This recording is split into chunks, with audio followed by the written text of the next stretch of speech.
In February 2020, an extremely important event occurred that would alter the course of Minecraft speedrunning forever. The versions of Minecraft before 1.9 and after 1.9 would be split into two categories, due to the huge difference in villager trading mechanics as well as many other reasons.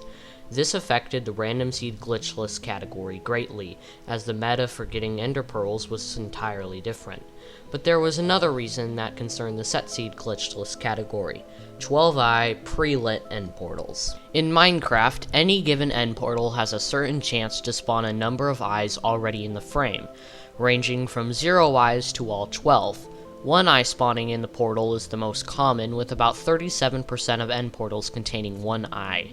Around 28% of portals won't have any eyes at all, and the list goes on. With more eyes in the portal, the less likely the quantity is. For all 12 eyes to already be in the end portal, players have to face odds of around 1 in 1 trillion. But with the amount of seeds Minecraft has reaching astronomical proportions, there's bound to be a few, and within those few seeds, there's bound to be a few suitable for speedrunning. And with the help of programs to search for ideal seeds, players could find seeds that no one could dream of a few years prior. It's not because 12i end portals didn't exist before 1.9. It's because 12i portals weren't lit. See, in pre-1.9, 12i end portals existed, and players knew it, but for some reason the portal did not light, so it was impossible to enter the end through that portal. This is why in pre-1.9 set seed runs, you will see a seed with 11 eyes in the portal rather than 12. Runners would grab an Eye of Ender from a villager, go to the stronghold, and fill in the portal with one eye. After 1.9, however, this was changed, so 12i end portals had a use. Although 1.9 was released on February 29, 2016, no documented speedrun of Minecraft after 1.9 occurred until July 23, 2019. This was due to pre-1.9 just being more fun to run in general, as there were no real strategies for 1.9+. This first run happened on PewDiePie's newly discovered world seed, and was performed by a player named Matt with a time of 52 minutes and 15 seconds. This was more or less done for fun, but people started calling it the 1.9+ set seed world record. And with that, the 1.9+ set seed glitchless community was born. However, it remained dormant for about 6 months until a glimmer in the darkness appeared on February 1st, 2020 by Minecraft speedrunning legend GeoSquare. This run was performed in 1.12 and was basically what you would call a walking simulator. Geo started off by running to a nearby savannah village, grabbing food, arrows, and tools. He then started his 3-minute-long hike to the stronghold, finally stopping at the coast and digging down into the stronghold. After grabbing a bow and diamond sword, he ran into the portal room containing a pre-lit portal that Geo promptly jumped into. This is where the main crutch of 1.9+ comes into play: the end fight. In pre-1.9 speedruns, players blow up end crystals and beds to do most of the damage on the dragon, and sometimes players can get sub 2-minute end fights. There were no end fight strategies for 1.9+ though, a big reason why 1.9+ wasn't run until this point. GeoSquare simply shoots down the crystals and whacks the dragon to death with his trusty sword, similar to how you would in a casual playthrough. The end fight alone took up half of the run, but it was a big step in Minecraft speedrunning, being the first ever Minecraft speedrun on a 12i pre-lit portal seed. This run was performed on version 1.12, because spawn dislocation didn't exist in 1.12, which meant he spawned much closer to the stronghold. Geo finished the run with a time of 10 minutes and 57 seconds. 2 days would pass before Geo's record would get broken again. This time the record would be brought down by nearly a minute by Comrade Luigi with a time of 10 minutes flat. Runners were so close to breaking the sub 10-minute barrier. The overworld was hard to improve though, so runners were working mainly on optimizing the end fight. One way they did this was by making a bed in the run, which was blown up next to the dragon when it swooped down to the bedrock pillar in the middle of the end island. This prompted almost a fifth of the dragon's health being depleted. After a 3-day span was up, German speedrunner Stiftman would crush the record with a 9:19. Now, he actually entered the end much slower than GeoSquare's original run, with a 5:39 end enter. However, with the new bed strats, he was able to get a solid sub-4 end fight. People were happy that the sub-10 barrier had been broken, but it was still many minutes behind the pre-1.9 set seed world record, which was about to break the sub-5 barrier. Fun fact, this barrier would be broken just 5 days after Stiftman's 9:19 when Illumina got a 4:56. This record would stand for 2 days when a runner named Respective broke another minute barrier with an 8:53. They didn't actually grab a bed in this run, but with a very fast 5:07 end enter, they didn't even need one. Less than 4 minutes later, they had beaten the game in under 9 minutes. On the 10th of February, I'm Honey completed our first run that had less than a 10-second time cut, lowering the record down to a 8:51. The next day, the 8:45 barrier would be broken by Comrade Luigi, with an 8:41. The only differences between these runs was the end fight, as they usually entered the end around the same time. End fights would usually consist of a combination of boats, pearls, a bow, and a sword to kill the dragon faster and faster. On the 13th, Respective would reclaim the record with an 8:35. On the 18th, the most unbelievable thing happened. Not only was the record broken, but it was destroyed, shattered, blasted to smithereens. Let's see how I'm Honey beat Minecraft 1.12 in 7 minutes, 34 seconds.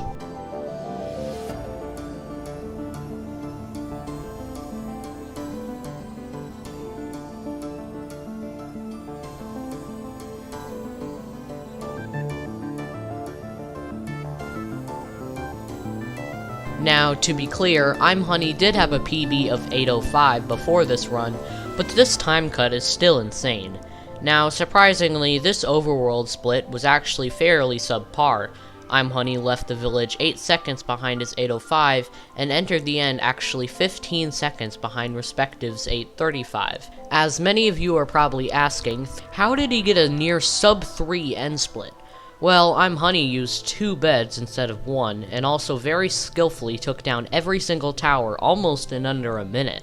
2 quick perches, many whacks of the sword, and 2 beds later, the dragon was dead in just 7 minutes, 34 seconds.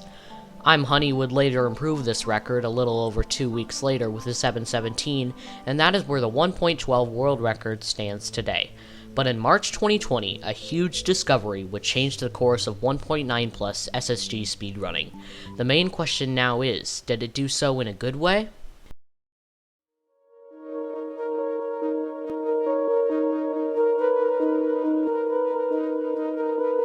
In July 2019, Minecraft genius Matthew Bolin, as well as GeoSquare, co-created what is now known as the iconic one cycle, or killing the dragon in one perch cycle. In this video, Matthew shot down the crystals and then put a slab at the base of the bedrock fountain in the center of the end island. The dragon perches differently in 1.14 rather than 1.12. In 1.12, the dragon swoops down to the fountain as it would in Bedrock Edition. In 1.14, it flies right above the pillar, then swerves down until it gets to the bottom. When it does this, a player can jump up, place beds on the top of the pillar, and do a considerable amount of damage if done correctly. So much damage, in fact, that one can kill the dragon before it flies away from the fountain. In this video, Matthew failed to kill the dragon before it was done perching, but by blowing up a bed next to its head on the ground, 1.12 style, the dragon died before it flew away. Since this video was unlisted, very few people knew of the strategy. A 1.14 seed hadn't been found yet, so all 1.9 plus set seed runs remained on 1.12 until about May 24th, when CrafterDark uploaded a video of him beating Minecraft version 1.14 in 6 minutes and 34 seconds. Crafter Dark discovered this new seed by going through a list of 1.14 12i seeds provided by Captain Wutax, and happened to find an extremely good seed useful for SSG. The category had been dead for about 3 months, so with this new seed, it was revived with Crafter Dark's record. This seed is even more of a walking simulator than the 1.12 seed, as the stronghold was approximately 2.5 times further from spawn due to spawn dislocation being removed. However, with the new one-cycle end fight, it was still faster than the 1.12 seed. After running for about 2.5 minutes, Crafter Dark reached the coast of an ocean. After making a gold shovel and pickaxe with the gold inside of a buried treasure, as well as collecting some fish, he headed off to a nearby village and collected 10 beds to kill the dragon with. He ran to a nearby beach, dug down, and eventually found himself in the pre-lit end portal room. He waited for the dragon to perch for a while, then performed the 10-bed one cycle, and beat the game with a final time of 6:34. The next day, Geosquare would reclaim the record with a 6:31. Crafter Dark fired back with an incredible 5:55, suddenly breaking the sub-6 minute barrier. This was due to a faster dragon perch and better gameplay overall. This is when the reign of Ontricus began. On May 27th, he crushed the record with a 5:21, and 2 days later, broke the sub-5 barrier with a 4:44, and the next day got a 4:27. This is when our old comrade Crafter Dark would change the direction of 1.14 SSG history yet again, a day before this 4:44. When Crafter Dark found this walking simulator, he had also discovered a second seed. But since this seed relied so heavily on RNG, he shared the seed with others, but people only cared about the walking simulator seed, and no one checked this other seed to see how viable it was. One day, Crafter Dark decided to revisit this seed. To his surprise, he realized that it was very runnable. The seed played out like this. The runner first grabbed wood, then a buried treasure, flint, and then raided a village for beds and obsidian. There were 3 blacksmiths in this village, and the player would collect 10 obsidian from those and then enter the nether via a lava pool nearby. In the nether, the player would get gold pickaxes crafted from the gold in the buried treasure, and mine through a wall, run through a fortress before eventually stopping to build a nether portal. This portal left the player near a cave, which they would drop into, dig straight down a few blocks, and land in a pre-lit end portal. Now, the funny thing is, no one pointed out that Crafter Dark had shared the seed previously. It's sort of irrelevant, but I just find it funny. And with that, the world record continued to climb down with Ontricus's new records on this seed.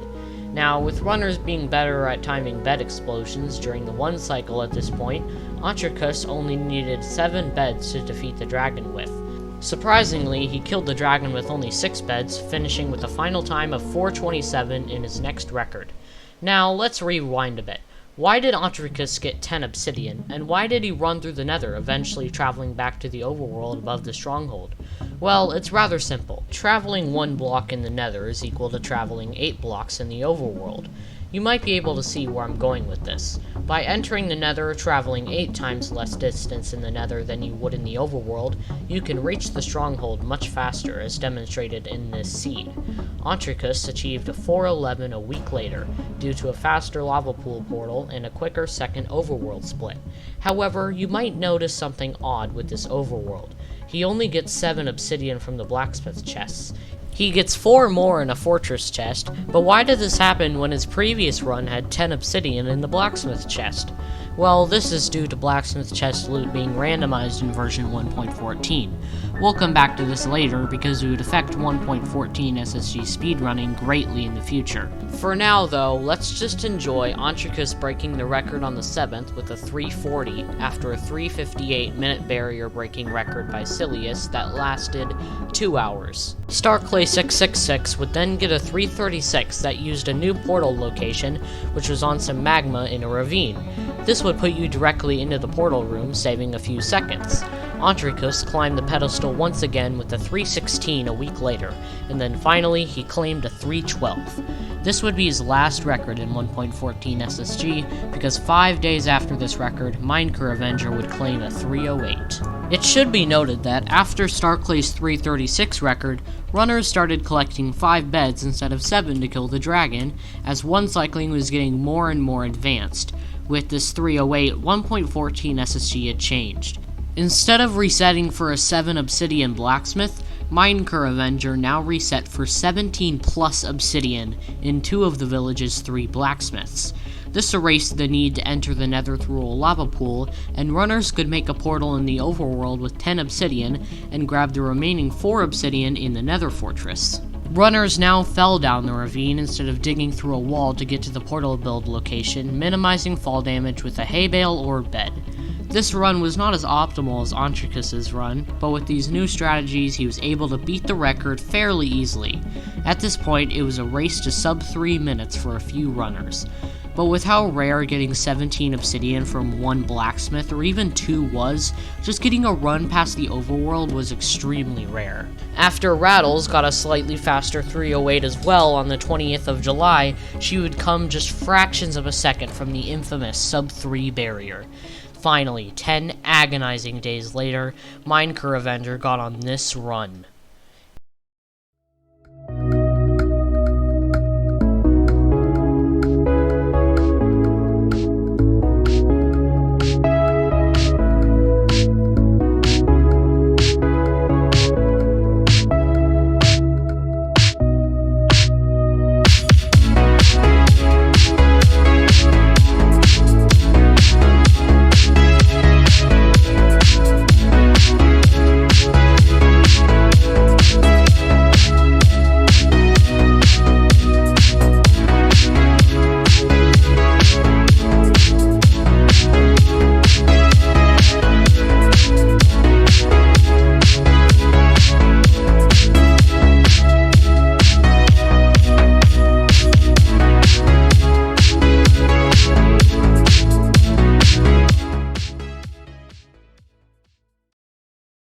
He had done it. Minecraft Avenger had finally broken the sub 3 barrier. This was not only relieving for him, but also the community, as the RNG needed just to complete a run at this point was so monumental that the category was more boring than anything. After the sub 3, the category, unsurprisingly, died. No 1.9 plus records happened at all until the very first 1.16 world record in early October of the same year. Now, I won't get into the 1.16 world records at all, because I already made a video on every single record in that version and above, which you can check out by clicking the link in the description, or just by checking my channel page. Anyway, during this reign of 1.16, there's absolutely no activity in 1.14 SSG at all, since 1.16 was in the same category as 1.14 on speedrun.com due to the website's limitations. However, when the 1.17 version of Minecraft came out, the category was ready to split, and thus 1.14 SSG did have a purpose somewhat, and a new world record of 251 was set by Sprapple on September 6th, 2021. Yes, over a year passed between the 256 by Minecraft Avenger and Sprapple's 251. This is where the record stands today, and it will probably stay like this for quite some time due to the sheer RNG needed to even complete a run on 1.14. So to answer the question from earlier, did the 1.14 blacksmith seed affect the category in a positive way? No, it mostly didn't. It practically killed the category for a year. That wasn't the only reason why this happened, but it was a big one. But that doesn't mean no positives came out of it either. It made sub 3 all the more special, and it provided some rich history, and that, no doubt, is more valuable than the lifespan of the category itself. Thank you so much to CrafterDark, a Minecraft verifier and moderator, as well as the holder of a few records in this video, for answering countless questions I had about the 1.12 portion of this video, as well as some 1.14 history. And thank you as well to Ontricus for answering countless questions I had for him as well. Seriously, this video wouldn't have been possible without them, so make sure to check out their channels in the description. And thank you guys for 100 subscribers! I never thought I'd get here, but I have you guys to thank for it. Make sure to like and subscribe if you feel like it, and have a good one!